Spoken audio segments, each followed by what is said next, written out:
Vahel mõtlen, et olen Kalevi tütar, kes viskas rahmu sängi ja nüüd on pettunud ja ta ei sängi, et miks ta minuga sooja kodu ei mängi.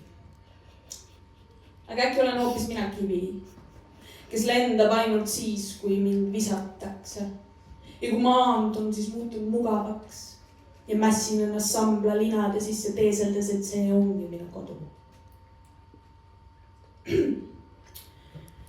Suusi ära mängi lolli.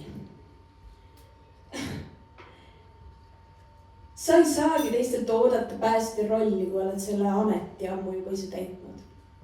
Sa oled õiges kohas, aga sa ei ole Kalevi tütar. Kalevil ei olnudki tütart. Kalle koldel seest on ja 1/4 oled sina.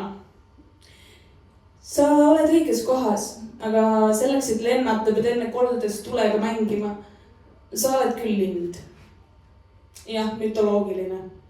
Päris kõigil ei ole sinust usku. Aga ega see fööniksist siis vähem lindu tee. Vaata, mõte on sul see, mis lendab.